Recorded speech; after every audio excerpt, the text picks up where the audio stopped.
This week in wrestling history takes us back 42 years ago on June 15th, 1979.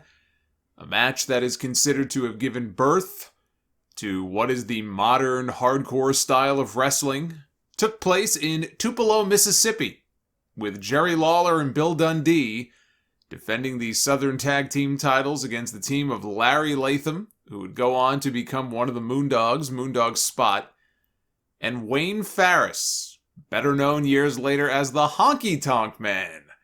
Think about that. The Honky Tonk Man, in a roundabout kind of way, gave birth to Nick Gage.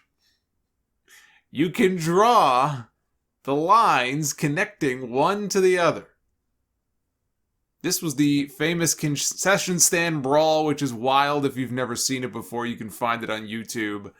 I mean, there have been a whole bunch of Concession Stand Brawls, but this is the one that you want to look up. Jerry Lawler once said, "I always look back and say that that was the start of hardcore extreme wrestling." Nobody had ever seen anything like this before. You know, in that Memphis territory, you had a lot of wild brawls, but nothing ever on this scale. Jerry Jarrett was the booker. Business at the time was not good. They were losing talent. This match was really an act of desperation more than anything else. By the time the match was over, there was blood and mustard smeared all over the place. Lance Russell had his famous call of "mustard everywhere." Lawler said the promoter, a man by the name of Herman Sheffield, was running up and down the entire time screaming, not about the mustard, not about the candy bars. All he asked is, "Please, don't break my popcorn machine." Lawler said that was his lifeblood as the promoter, was that popcorn machine, and he couldn't afford for it to be broken. So he was begging them not to break it. Tape of the match was shown unedited on television the next day on Memphis TV and was all anybody was talking about. Jarrett booked return matches in every town in the territory, and wouldn't you know, attendance increased steadily to where they were packing in about 7,000 or 8,000 people in those buildings when, before the Tupelo Brawl, the crowds had dwindled to under 4,000. So it worked.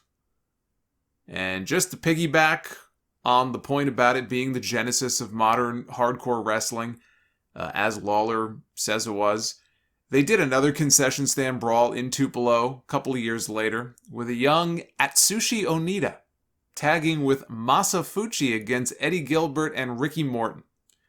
Fuchi and Onita were sent to the US to get more seasoning before they were brought back to Japan, and Onita went back to All Japan years later. Physically, he was a wreck by that point. He was very limited in what he could do, but it is very likely that his experience in that territory, and specifically the Concession Stand Brawl, coupled with the fact that he had to find a way to compensate for his bad knees, is what gave rise to his FMW promotion in the 90s with all of the barbed wire and the exploding, death matches they did.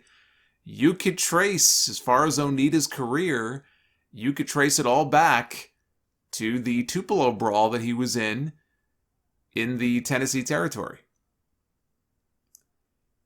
27 years ago this week, on June 19th, 1994, Owen Hart followed in the footsteps of Big Brother Brett and won the King of the Ring tournament, the first and only time that two brothers have won the tournament. But were it not for a very good WWF title match between Bret Hart and Diesel, the first in a series of 3 matches that they would have from 94 to 95, the other two, one was at the Royal Rumble, the other was at Survivor Series the following year. Were it not for the match they had here on this show here would have been an all-time bad. Not as bad as the 95 King of the Ring, that's the all-time worst. But it would have been all-time bad. As it was, the show was pretty bad. And it was also the first pay-per-view that Vince McMahon missed attending live as he underwent neck surgery for a herniated disc the Monday before this. The announce team, the announce team was made up of Gorilla Monsoon, Macho Man Randy Savage, and Art Donovan, or as Monsoon called him at one point, Art O'Donnell, who was a local legend in Baltimore, football legend. Baltimore is where the pay-per-view took place. Donovan is in the NFL Hall of Fame. He played for the Baltimore Colts. He was, obviously a well-known player in the area, but he knew nothing about the product, as was evidenced when he saw, for example, Lex Luger, one of the biggest stars in the company, and he asked Monsoon, "Hey, Gorilla, what's the guy with the American flag on his shirt?" Who's that guy? Who's the guy with the flag? When he saw IRS, he asked, "Randy, is this one of the wrestlers? He looks like a businessman." When Diesel came to the ring, right, he had Shawn Michaels in his corner, and he asked if Shawn Michaels was also a wrestler. I mean, I don't know what would lead you to believe that when you see this guy coming down to the ring dressed the way that Shawn Michaels used to be dressed. I don't know what else he would be, if not a wrestler, but Art Donovan wanted to know, who is this guy? And after the match was over, when the referee took the title away from Diesel because he didn't win it, he was shouting that the referee was stealing the belt. Of course, more famously, he also repeatedly asked, "How much does this guy weigh?" He asked this about every single wrestler in every single match. To the point where Monsoon and Savage started to actively ignore him and pretend he didn't even exist. You almost felt bad for the guy. I laughed out loud when they had one of the on-screens for Monsoon and Savage and Donovan, where they put the camera on them. And as they're trying to ignore him, the camera very slowly kind of like zooms in just on Monsoon and Savage and totally cuts Donovan out of the view. I just I watched this. I don't remember the last time I watched this pay-per-view. It wasn't that long ago. Maybe a year or two ago. But you watch this. I have no idea why they didn't give this guy the hook after the first match. On occasion they'll bring in celebrities and other people to do guest commentary, but usually it's just for a match, not for the entire show. The whole pay-per-view was like this. Awful. The previous Monday is when the company debuted its new generation slogan. Remember the new generation of the WWF? That was in 94. Well, that whole campaign only debuted a week before this, in response to WCW signing Hulk Hogan, I'm sure. Either that or the timing was just one hell of a coincidence. So you can imagine what must have been going through Todd Pettengill's mind, or being yelled into his earpiece during the show when they cut to him interviewing the governor of Maryland, Bill Schaefer, who was in the crowd. And Todd asked if he was rooting for Roddy Piper or Jerry Lawler in the main event. And Schaefer said he was pulling for Piper, but he was an old Hulk Hogan man himself. And Todd nervously laughed as he brought an abrupt close to the interview. This was cut from the home video release of this show, and at least at one point, I know it was not included in the WWE Network version. I don't know if it made the cut now on Peacock or not. Lawler and Piper had a horrendous main event. I know Piper had a hip replaced later that year, so he probably had no business being in the ring to begin with. By the way, I love all the new generation talk on this show, with two 40-year-olds wrestling in the main event. 25 years ago this week, on June 16th, 1996, WCW hosted one of its all-time best pay-per-views with the Great American Bash from Baltimore. Some great wrestling coupled with some memorable angles make the show a must-see. Dean Malenko retained the Cruiserweight title over Rey Mysterio Jr. in the best match on the show. Crazy to be talking about Rey Jr. here in 96, when I just watched him in a Hell in a Cell match on SmackDown in 2021. Actually, come to think of it, we saw Dean Malenko on Dynamite Friday night, the same night. Holy shit. That's right. That's right. Here's Dean Malenko after the MMA fight with Hager and Wardlow getting involved and taking a bump from MJF. His Dynamite aired on Friday night this week. So we went back to back on Fox and TNT just the other night with Ray Jr. in a Hell in a Cell main event. And then in the opening match on Dynamite, which also was a cage match, a cage fight, there was Dean Malenko. How about that? But these guys were tearing it up in 96 here at the Great American Bash. Chris Benoit pinned Kevin Sullivan in one of my favorite WCW matches of all time. Falls count anywhere in the building. They brawled into the men's bathroom with real fans in there.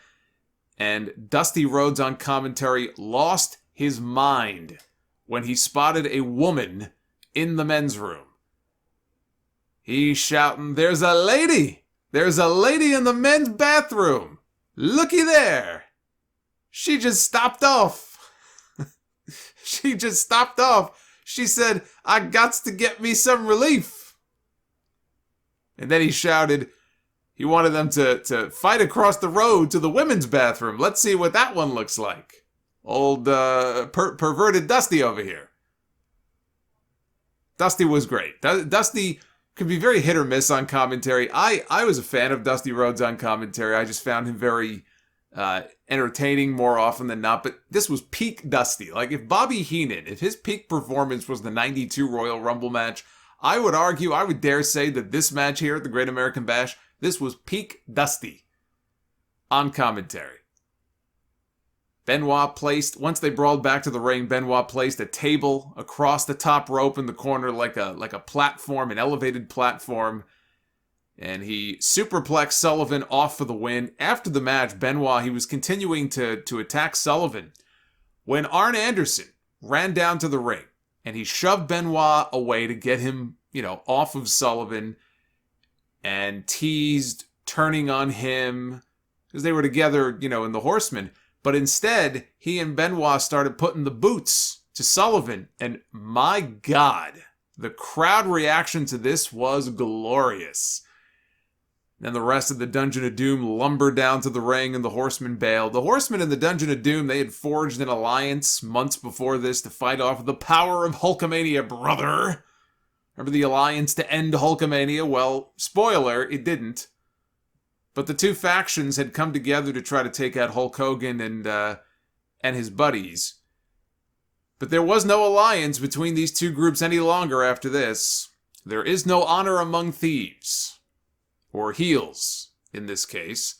Flair and Arn Anderson beat the NFL All-Star team of Steve Mongo McMichael and Kevin Green, with Mongo turning on Green and becoming the fourth member of the Horsemen. And whatever you thought of Mongo as a Horseman, the turn was well done. It was a well-done angle. And in the big angle on the show, Eric Bischoff had told Scott Hall and Kevin Nash on Nitro the previous week to go ahead and show up at the Bash. And he would let them know which 3 WCW names they would be fighting. And with WWE threatening a lawsuit against WCW for trying to deceive the viewing public into believing that they were invading on behalf of WWE, Bischoff asked each of them point blank, "Do you work for the WWF?" Hall said no, Nash said no, and they quickly moved on from it. Just had to get that out there, just had to get that out of the way as a formality, I guess. Bischoff, though, said that he couldn't tell them who the 3 names would be until Nitro the next night. Only that the match would take place at the Bash at the Beach, but he couldn't tell them who. And Hall said, "You don't jerk us around," and he buried a right hand right in Bischoff's gut and bent him over. Nash grabbed Bischoff, powerbombed him off the stage through a stack of gimmick tables that were set up to look like they were part of the stage. So he went right through them. It looked great. I mean, Bischoff got folded up like an accordion. It looked dangerous as all hell. It was an impressive bump. And it was a major bump for an authority figure to take, even though Bischoff was still an announcer at the time. People knew that, he was the president of the company, or a lot of people knew anyway. Maybe not everybody knew. But this was very well done. 4 days later, on June 20th, 25 years ago, in fact, to this very day, WWE did indeed file suit against WCW, Eric Bischoff, and Turner Broadcasting to try to stop the NWO angle. A lawsuit and a restraining order both were filed. Imagine how different things might have turned out had they succeeded. Had they gotten what they wanted in halting this entire angle. In a press release, Vince McMahon said that he regretted having to take this step, but, and I quote, "I have finally been pushed up against the wall with no other options to protect my company. My wife and I have committed our adult lives to building the World Wrestling Federation. This company competes very well, and I dare say stays ahead in a marketplace where quality of programming, creativity, star development, and consumer interest reflects success. However, when a giant competitor uses your very creations to dupe and confuse the public, then the playing field isn't level and you are forced to fight in a different arena." WWE lawyer Jerry McDevitt in court said, "It's like Batman or Superman. We created these characters and wrestling fans have come to associate them with the WWF. Why would anyone like Ted Turner pay them $750,000 a year, put them in the trade dress of Diesel and Razor Ramon, and not give them a name?" And he said, "If this portrayal of Hall and Nash does not stop, the way it affects the WWF is incalculable." 4 years later, in August of 2000, the suit was finally settled out of court, and one rumor, and I can't confirm whether or not this part is true, is that one of the terms of the settlement was that WWE would have the right of first refusal should WCW ever be put up for sale. And it wasn't long after that that the company was in talks about a sale. With Vince McMahon, in fact. And those talks stalled, which is when Bischoff and Fusion Media entered the picture and they thought they had a done deal. They even, publicly said that it was pretty much a done deal, except it wasn't a done deal. And in the end, Vince got it anyway. He got it on the cheap.